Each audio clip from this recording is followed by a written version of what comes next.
28 फरवरी सन 1993 को UCO Texas US में एक ऐसा युद्ध चालू होता है क्योंकि दोनों देशों के बीच नहीं बल्कि अमेरिकन सरकार के खुद के नागरिकों के इस हादसे ने अमेरिका के लोगों को अंदर से दहला दिया था, जिसके बारे में वो याद करके आज भी सहम जाते हैं। लेकिन ऐसा क्या हुआ था कि गवर्नमेंट अपने ही लोगों को मारने के लिए उतारू हो गई थी। नमस्कार, सत श्री अकाल, स्वागत है आपका हमारे यूट्यूब चैनल पर। कुर्सी की पेटी बांध लो क्योंकि अब करते हैं कहानी की शुरुआत।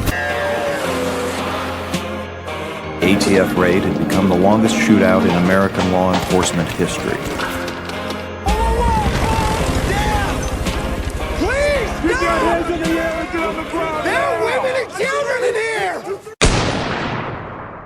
वायरो ऑफ अल्कोहल तंबाकू वायरम एक्सक्लूसिव, जिसे ATF फोर्स भी कहते हैं। तो मैं इतना लंबा नाम नहीं लूंगी, सिर्फ ATF बोलूंगी। देखिए, ATF ने वहाँ की एक धार्मिक संस्था जिसका नाम था ब्रांच डेविडियंस, वहाँ पर रेड मारी क्योंकि उनके पास पक्की खबर थी। वहाँ के लीडर यानी वहाँ के गुरु, जिनका नाम था डेविड कोरेस, वो वहाँ पर इलीगल वेपन्स जमा किए हुए थे और उनके कैंपस में चाइल्ड ब्यूरो ऑफ एक्सप्लोरेशन भी हो रहा था। फोर्स का मकसद था कि कैसे ना कैसे करके डेविड को अरेस्ट किया जाए। ATF का ये ऑपरेशन बहुत ही क्विक ऑपरेशन होने वाला था। उन्हें ये नहीं पता था कि अगर तुम शेर हो तो अगला वाला सवा शेर हो सकता है। जैसे ही ATF फोर्स ने छापा मारा, वैसे ही डेविड के भक्तों ने पलटवार कर दिया क्योंकि उन्होंने पहले से ही हथियारों का जमावड़ा लगा रखा था। जिस रेड को रूटीन रेड होना चाहिए था, वो अब एक युद्ध में बदल गई थी, जो कि घंटों तक चली। देखिए हुआ क्या था कि ATF की इस मिशन के बारे में किसी न्यूज रिपोर्टर को टिप्स मिल गई थी और जिस दिन रेड होनी थी उसी दिन वो रिपोर्टर वाइको सिटी में पहुंच गया और वहां पहुंचकर उस रिपोर्टर ने किसी से डेविडियंस के कंपाउंड का एड्रेस पूछते हुए उस व्यक्ति को बताया कि आज वहां पर रेड होने वाली है। लेकिन उस व्यक्ति को ये नहीं पता था कि जिसे वो एड्रेस पूछ रहा है वो खुद डेविड कोरेस का साला था। जिसके बाद डेविड कोरेस का साला कंपाउंड में पहुंचकर सबको आगाह कर देता है कि पुलिस आ रही है, सब अपनी अपनी बंदूकें लोड कर लो। जिसके बाद फॉलोअर्स 40 डिफरेंट लोकेशन पर तैनात हो गए। तो अब आएगा कहानी में मजा। और फिर ATF के जवान को भी ट्रक्स के अंदर छुपकर अपनी ऑफेंसिव पोजीशन लेते हुए जैसे ही वो कंपाउंड के अंदर एंटर होते हैं तो उनके स्वागत में उनके बाप पहले से ही अपनी ऑटोमेटिक मशीन गन लिए बैठे थे। जिसके बाद शुरू होता है एक घमासानी युद्ध, जिसे आज भी सुनकर लोगों के रोंगटे खड़े हो जाते हैं। They believed that the end of the world is coming soon and that they were going to be in a battle with the federal government.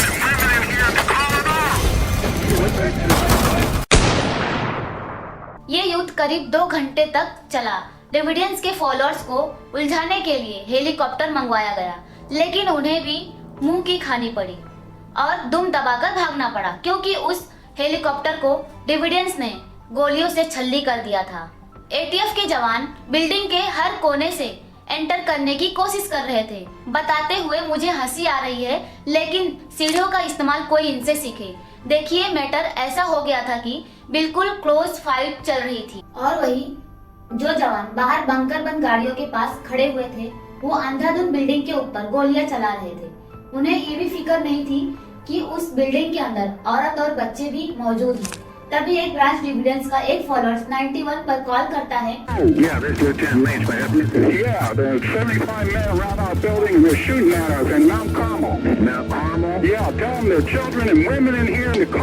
और कहता है कि 75 से भी ज्यादा जवान बिल्डिंग पर अटैक कर रहे हैं। आप प्लीज उन्हें फायर करने से रोकिए क्योंकि अगर महिलाएं और बच्चे को कुछ भी हो गया वो घायल भी हो सकते हैं। जिसके बाद पुलिस डिपार्टमेंट को कॉल ट्रांसफर की और कहा अंदर से कॉल आया है और शूटिंग को बंद करने के लिए कह रहे हैं और बात करना चाहते हैं। उसी वक्त ATF के डायरेक्टर के वॉशिंगटन DC में कॉल लगी और FBI की मदद मांगी नेगोशिएशन करने के लिए। जिसके बाद FBI एजेंट मौके पर पहुंचते हैं और करीब 2 घंटे की शूटिंग के बाद और जब ATF की गोलियां खत्म हो जाती है, FBI के एजेंट ने जैसे तैसे करके युद्ध पर अर्ध विराम लगाया। फिर जैसे तैसे करके दोनों तरफ से शूटिंग बंद हुई वहीं दूसरी तरफ डेविड कोरेस की बात करें तो जिसके खुद के बाजुओं पर पेट पर गोली लगी हुई थी और अपनी सेना को, अपने फॉलोअर्स को ऑर्डर देता है, यानी युद्ध विराम की घोषणा करता है, जिसके बाद फोर्स अपने 18 घायल सिपाही, जिनमें से 4 मर चुके थे, उन्हें उठाकर वहां से वापस भाग लेते हैं, क्योंकि उन्हें अब पता चल चुका था कि ये कोई नॉर्मल इंसान नहीं जो बिल्डिंग के अंदर बैठे हैं। लेकिन वही ब्रांच डिविडेंस के फिर 5 जाने मर चुकी थी और एटीएफ फोर्स वहां से दफा हुई। फिर डिविडेंट के फॉलोअर्स ने भी बंकर गिराना शुरू कर दिया और अपनी ही बिल्डिंग के अंदर मोर्चाबंदी कर दी, क्योंकि अब उन्हें लग रहा था कि वक्त आ चुका है, जिसकी भविष्यवाणी उनके लीडर डेविड कोरेस ने की थी। David Koresh was a monster. David Koresh. Monster David Koresh. लेकिन ये चीज क्या थी, सुनकर आपके भी होश उड़ जाएंगे। मैं मजाक नहीं कर रही हूँ, क्योंकि अब तक मैंने जो भी बताया शायद ही आपको समझ आया होगा। असल में तो आपका दिमाग अब काम करना शुरू होगा।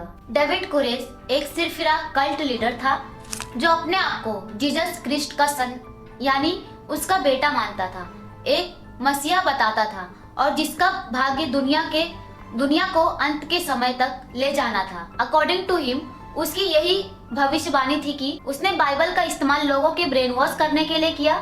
उसने बाइबल को एक हथियार की तरह यूज करते हुए अपने फॉलोअर्स को मैनिपुलेट किया और उन्हें तैयार किया उस लड़ाई को लड़ने के लिए, कैसे भगवान से शैतान की होने वाली लड़ाई बताता था। डेविड कोरेस का असली नाम वर्मोन नावेल हवेल था और इसका जन्म 17 अगस्त 1959 में होस्टन टेक्सास में हुआ था और जब वो 1981 में 21 साल का हुआ था, वो टेक्सास की सिटी में शिफ्ट हो गया। वर्मोन हवेल का सपना म्यूजिक फील्ड में एंटर करने का था और एक रॉकस्टार बनने का था। जब वो सपना पूरा नहीं हो सका तो वही वेको टेक्सास में रहने लगा।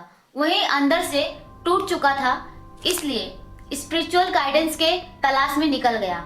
इसी चक्कर में उसकी मुलाकात उन लोगों से होती है जिनसे उनकी सोच मिलती जुलती थी और फिर उसने ज्वाइन किया सेवेंथ डे एडवेंटिस्ट चर्च, जिसके लोग खुद को ब्रांच डिविडेंस बताते थे। वर्मोन हवेल अब अगले 4 साल तक ग्रुप के कंपाउंड में माउंट कर्मेल सेंटर में डेरा बना लेता है और वहीं रहने लगता है और उस सेंटर को जो रोडन नाम का बंदा रन कर रहा था।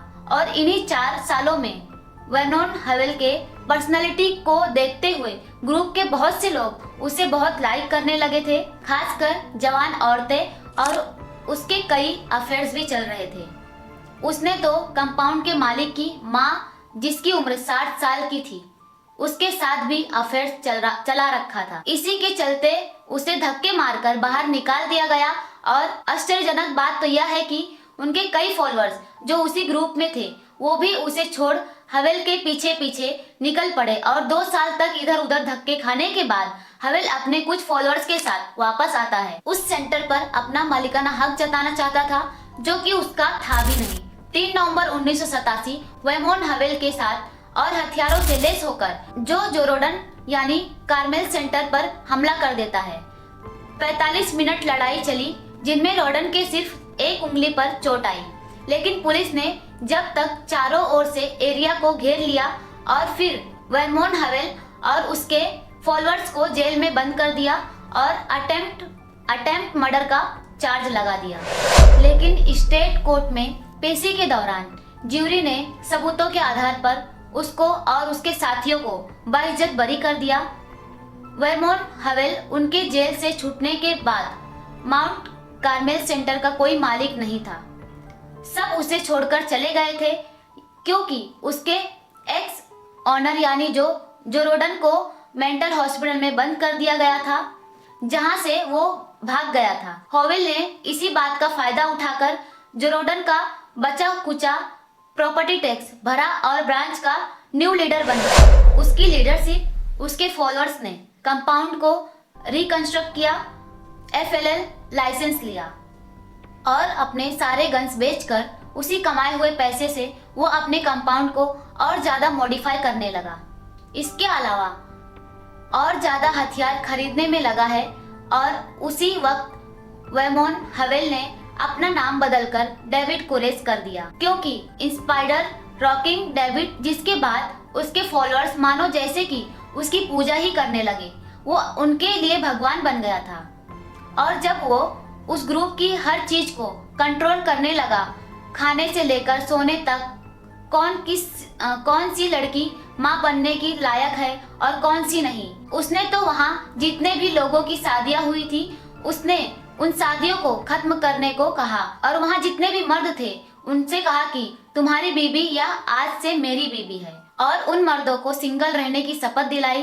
अब उसकी लीडरशिप के चलते हुए उसने अंडर एज गर्ल्स के साथ भी संबंध बनाने चालू कर दिए, और उनके लोगों को ही इस तरह का किया था कि लोगों को उसका कहना मानना ही पड़ता था, और जो नहीं मानता था उसे भगाया नहीं, वो खुद भाग जाते थे। इनलीगल वेपन्स का जमा करना और औरतों और बच्चों के साथ असॉल्ट करना, वो भी माउंट कार्मेल सेंटर के अंदर। ये सारी बातें उनमें फैलने लगी, जिसके बाद की कहानी आप सबको बताती हूँ। हुआ क्या था उस 28 फरवरी 1993 के दिन। अब इस इंसिडेंट में आगे क्या हुआ वो जानते हैं।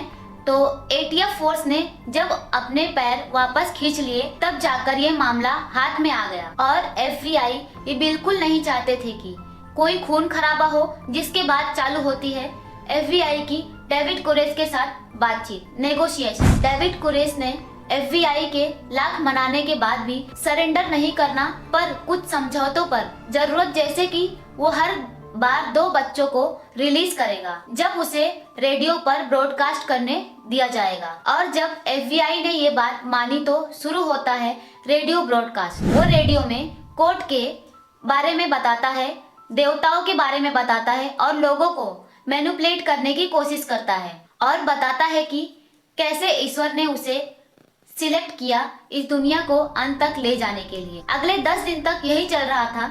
जब जब डेविड को रेडियो ब्रॉडकास्ट करने दिया जाता, तब वो कुछ औरतों और बच्चों को छोड़ देता। कुछ और दिन गुजर गए, लेकिन अभी भी डेविड सरेंडर करने को राजी नहीं था। इसलिए अब एफबीआई ने भी कठोर कदम उठाना शुरू कर दिया, जैसे कि कंपाउंड की बिजली कट कर देना, रात को लाउड स्पीकर लगा देना, ताकि वह थक कर हार मान जाए। लेकिन फिर भी इन चीजों का डिविडेंड्स पर कोई असर नहीं होता है। एफबीआई के साथ कुछ और नेगोशिएशन करने के बाद डेविड कुरेश ने ये जरूर कहा कि जैसे ही वो अपनी पुस्तक को खत्म कर लेगा, वैसे ही वो सरेंडर कर देगा, तो बचे हुए बच्चों को भी बाहर ले आएगा।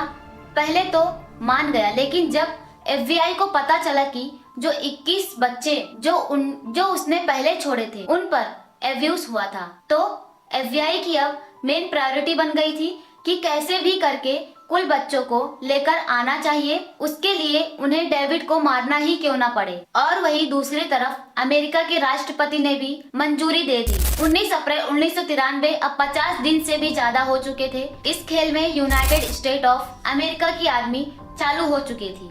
देखिए, ऑफिसर्स लाउड स्पीकर में लास्ट वार्निंग जारी करते हैं कि हम कंपाउंड में टीयर गैस छोड़ने वाले हैं, जो भी अंदर है वो बाहर निकल आए तो उसका खामियाजा आपको खुद भरना पड़ेगा। लेकिन जब कोई भी बाहर निकलते नजर नहीं आया, तो ट्रिगर गैस को अंदर पहुंचाने के लिए अथॉरिटी ने मिलिट्री ट्रिक्स का इस्तेमाल किया, जिसके बाद में डेविड ने भी फायरिंग चालू कर दी, और उसके साथ ही ब्रॉड एक ऐसे काम को अंजाम देने चालू करते हैं जो उस वक्त कोई भी मिलिट्री पर्सन सोच भी नहीं सकता। कंपाउंड के अंदर पेट्रोलियम फ्यूल को पलट दिया और कंपाउंड के फर्श पर फैला दिया, जिसका नतीजा ये हुआ कि एक झटके में कंपाउंड के अंदर आग लग गई, और देखते ही देखते वो आग लपटों का भवंडर बन गया, और वो हादसा आज इतिहास बन गया। एक ऐसा इतिहास जिसे कोई भी अमेरिकन भुला नहीं सकता।